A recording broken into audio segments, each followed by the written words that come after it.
no Brasil a gente tem, exatamente por essa diversidade e essa amplitude, né, das diferenças, a gente tem oportunidade de discutir o conceito de região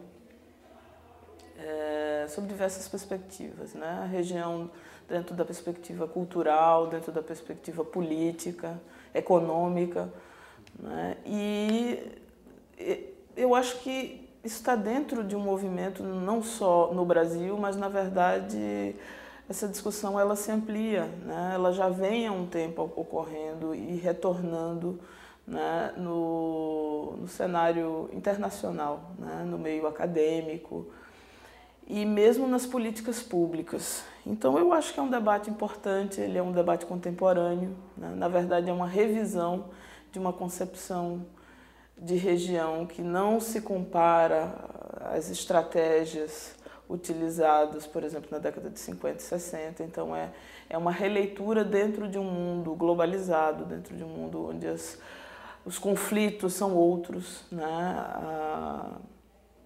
As questões informacionais e de articulação entre os atores também são outras. Então, eu acho que é muito positivo, né, trazer o debate e poder pensar esse Brasil tão rico e tão diverso sob uma perspectiva regional, né?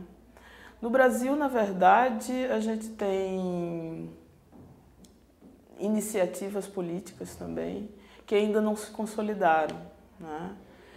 E que estão ainda engatinhando, estão ainda procurando, né, definir focos e formas de abordagem dessas estratégias contemporâneas no país, né, para essa diversidade que existe.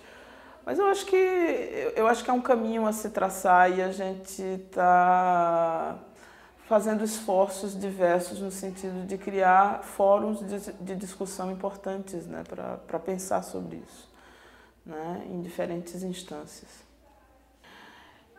Recentemente nós tivemos algumas iniciativas importantes, né, em articulação entre Ministério da Integração e Governo do Estado do Rio Grande do Sul e os COREDs, né, os Conselhos Regionais de Desenvolvimento. A gente teve em 2009 e 2010, por exemplo, a experiência dos planos estratégicos regionais, que foram realizados no âmbito dos 28 COREDs, né? Essa foi uma experiência importante e única no país. Então, eu acho que ela se torna, pelo menos, um momento de convergência de interesses, né, que nos permite fazer uma avaliação, né, do que se tinha antes e o que é que vem depois. Claro que existem ainda discursos e reflexões metodológicas a serem constituídas, né? O próprio papel desses atores, como é que eles vão se articular, isso precisa ser pensado. Mas o Rio Grande do Sul, em razão até da sua própria formação cultural, né? Da maneira como essas regiões no Rio Grande do Sul elas se estabelecem de forma tão diferenciada, o próprio papel das universidades que atuam regionalmente, né?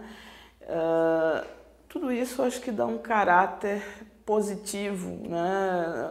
No sentido de viabilizar uma reflexão sobre região que se diferencia talvez de alguns outros estados brasileiros. Algumas experiências, como a experiência dos COREDs, elas são importantes, né? E são também diferenciadas. Ou seja, essa movimentação, essa iniciativa de alguns atores, de alguns espaços políticos dentro do próprio Estado, que viabilizaram ao longo dos últimos 20, 30 anos algumas iniciativas voltadas ao desenvolvimento regional, também são importantes, né? Só que isso precisa ser acompanhado, né? E precisa se verificar como é que há um acompanhamento também do que se pensa de futuro em termos dessas instâncias.